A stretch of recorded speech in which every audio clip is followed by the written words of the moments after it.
Hello दोस्तों, आप सुन रहे हैं सविता ऑडियो स्टोरी पे मुझे यानी कि सोनिया को। हर बार की तरह मैं आपको यहाँ पे अपने दोस्तों की कहानियाँ सुनाती हूँ। अगर आपके पास भी कोई कहानी है तो आप हमें भेज सकते हैं। आइए आज मैं आपको सुनाने जा रही हूँ एक नई कहानी। दोस्तों, मेरा नाम रोहित है। मेरी उम्र 26 साल है। अपनी उम्र से बड़ी उम्र की लड़कियों और आंटियों से मेरे शारीरिक संबंध रहे हैं। यह भी कह सकते हैं कि मैंने हमेशा उन महिलाओं की इच्छा का सम्मान किया है और औरतों का सेवक बनकर उनकी सेक्स सेवा की है, जो उनके पति ने कभी नहीं की। मैंने अपने जीवन में अभी तक 38 महिलाओं की सेवा की है और जैसे उन्होंने चाहा वो किया है। ऐसी ही एक महिला की कहानी है। 2 साल पहले मैं एक बस में सफ़र कर रहा था। मेरे बगल में एक महिला बैठी थी। 3 घंटे के सफ़र के बाद अचानक उससे मेरी बात शुरू हुई। वो उतरने वाली थी कि अचानक उसने मुझसे मेरा फ़ोन का नंबर मांगा। मैंने भी उसे दे दिया। देखने में वो अविवाहित लग रही थी और उसकी उम्र लगभग 25 वर्ष लग रही थी। 2 दिन बाद उसका फ़ोन मेरे पास आया। उसने कहा कि वो मुझसे दोस्ती करना चाहती है। मैंने भी हाँ कर दी। जैसा सभी औरतों में मैंने पाया कि वो अपने दिल की बात किसी से नहीं कर पाती हैं और एक दोस्त तलाशती हैं। मेरे सारे अनुमान धरे के धरे रह गए जब मैंने उसके बारे में जाना। वो एक अच्छे स्कूल की प्रधानाचार्य थी। उसके 3 बच्चे थे और उसका पति भी एक कॉलेज में प्रधानाचार्य था। उसके बच्चे बोर्डिंग में पढ़ते थे। उसकी उम्र 32 साल थी। वो शरीर से तो जवान थी, पर अकेलेपन में मन से जवानी खत्म हो रही थी। बात करते करते हमारे बीच में सेक्स की भी बातें होने लगी। एक दिन उससे बात करते करते उसने मुझसे संभोग की बात की और मैंने भी हाँ कर दी। हम दोनों ने तय कर लिया कि अब मिलना है। वो अपनी कार से आई और मुझे पिक करके अपने घर ले गई। उस दिन उसके चेहरे पर एक अलग ही चमक थी। उस दिन उसने काली साड़ी पहनी हुई थी। शाम के 8 बजे थे। वो मुझे अपने बेडरूम में ले गई। पहले तो उसने बातें की और बताया कि वो बहुत अकेली है। फिर एक दोस्त की तरह मैंने उसे सहारा दिया और जब वो रो रही थी तो उसके आंसू पोंछकर उसे गले से लगा लिया। थोड़ी देर बाद में मुझे यह एहसास हुआ कि जैसे वो मेम मुझे अपनी बाहों में जकड़ रही है और उसकी सांसें तेज हो रही थी। वो मुझसे चिपकती जा रही थी। उसका सीना मेरे सीने में दबता जा रहा था। उसके हाथ मेरी कमर से होते हुए मेरे कूल्हों पर थे। मैंने उसको अपने से अलग किया तो उसके चेहरे के सामने था। उसकी आंखों में अब आंसू नहीं बल्कि मस्ती थी। मैंने पूछा तो उसने कहा, इस हंसी का कारण तुम नहीं समझोगे। और उस मेम ने अपने नरम होठों को मेरे होठों पर रख दिया। उनके रस भरे होठों को मैंने बस चूस लिया। करीब 15 मिनट की चुम्मा चाटी में हम कब बेड पर आ गए पता ही नहीं चला और वो एक जंगली बिल्ली की तरह मेरे ऊपर चढ़ रही थी। मैंने भी उसे उसकी इच्छा पूरी करने दी और उसका हाथ पकड़ लिया और साथ उसका निभाता गया। उसने मेरे ऊपर चुंबनों की बारिश कर दी। वो मेरे कपड़े खोलती गई और किस करती गई। जल्दी से उसने मेरे लंड को पकड़ लिया। मेरा 7 इंच लंबा और 2 इंच मोटा लंड देखकर उसके चेहरे पर एक अलग सी चमक थी। उसने मेरे लंड को चाटा और फिर मुंह में ले लिया। इस कदर मेम ने मेरा लंड चूसा, मैं पागल हो गया और वो मेरे लंड को अपने मुंह के अंदर बाहर किए जा रही थी। मुझे तो बस मज़ा इतना दे रही थी कि जैसे आज के बाद मुझे उससे ही मज़ा लेना है। फिर क्या, मर्द बेचारा कब तक बर्दाश्त करे। मैंने उसे पकड़कर बेड पर डालकर उसकी सवारी की तो वो उठकर भाग गई।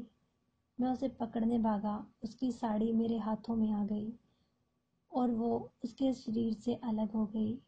यह मस्ती उसे भी पसंद थी और मुझे भी। साड़ी हटते ही उसका यौवन मेरे सामने था। 34, 30, 36 और गोरा बदन। मैंने उसे पकड़ा और मस्त मस्त मुंह में अपनी हथेलियों में ले लिए। पता नहीं चला कब हम बिल्कुल नंगे हो गए। मैंने मुंह में उसके जूस के पागल कर दिया। उसके मुंह में इतने स्वादिष्ट लग रहे थे कि समझ नहीं आ रहा था कि उसके मुंहों की ही चुराई कर दूं। जूत को तो बाद में देख लूंगा। उसका पूरा बदन मेरी बाहों में था, निप्पल मेरे होठों में थे और मेरी उंगली उसकी जूत में। वो सिसकारियां ले रही थी। सी सी। हम 69 की पोजीशन में थे। मैं उसकी चूत को अपनी जीभ से चोद रहा था। वो मदहोश हो रही थी। उसने कहा, अब मेरी चूत ले लो प्लीज ना। Now fuck me. मैंने उसे बेड पर लिटाया और दोनों पैर अपने कंधे पर रखकर अपना लंड उसकी गहराई में उतार दिया। अभी केवल 5 मिनट ही चौधा था कि वो जड़ गई, पर अभी मेरा बाकी था। मेम ने मुझसे कहा, अभी पिक्चर बाकी है मेरे दोस्त। पोजीशन बदलकर वो ऊपर आई और मेरे लंड पर बैठ गई और मुझे चोदने लगी। मैं उसके मुंह में दबा रहा था। करीब 20 मिनट बाद वो फिर से झड़ गई और कहने लगी, मैं हार गई, पर ये लंड नहीं हारा। मेरे ऊपर लेट गई। 5 मिनट बाद उसकी आंखें एक झटके से खुल गई क्योंकि मेरी बड़ी उंगली उनकी गांड में थी। वो बोली, तो ये मज़ा भी लोगे क्या भी? मैंने कहा, हाँ जान। उसको घोड़ी बनाया और उसकी गांड में बॉडी लोशन डाला। थोड़ा अपने लंड पर भी लगाया। लंड थोड़ा गया था कि वो चिल्लाने लगी, मैं मर जाऊंगी, बाहर निकालो, उफ, बहुत दर्द हो रहा है। मैंने उसकी चूत में 2 उंगली डाल दी और रगड़ने लगा। धीरे धीरे लंड उनकी गांड में डालता गया। वो पहले तो चिल्लाती रही, फिर अपनी गांड आगे पीछे करने लगी। उफ, आह। 15 मिनट चोदने के बाद मेरा सैलाब फट पड़ा। सारा वीर्य उसकी गांड में डाल दिया और उसके ऊपर ही मैं गिर पड़ा।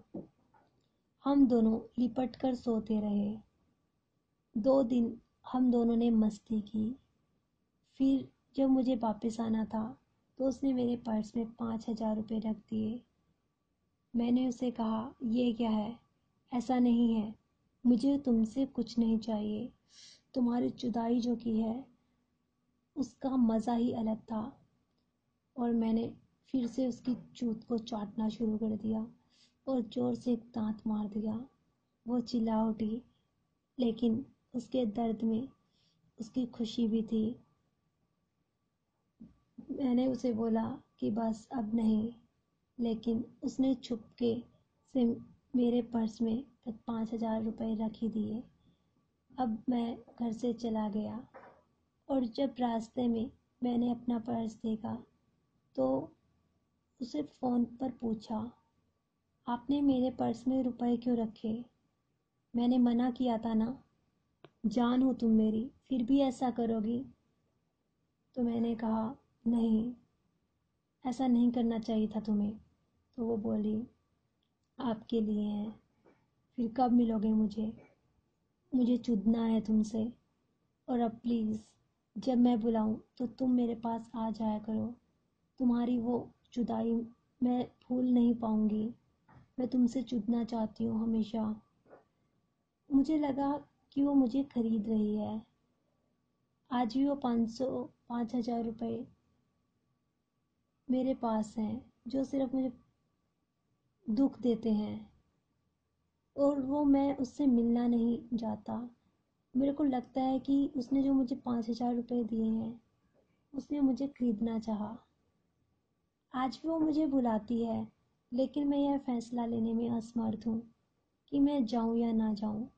लेकिन मुझे वो दिन याद आता है जब मैं उसके पास पहुँचा था और उसने मेरे लोड़े को अपने मुंह के अंदर बाहर किया। जब भी आंखें बंद करता हूँ तो वो जुदाई का समय ही मुझे याद आता है और उसकी गुलाबी जूत जिसको मैंने चाट चाट कर बिल्कुल लाल कर दिया था। दोस्तों, समझ नहीं आता उसके पास जाना चाहिए या नहीं। लेकिन आप मुझे बताइए, आपको हमारी कहानी कैसी लगी? आप हमारे चैनल पर सब्सक्राइब करें, लाइक करें और शेयर करें।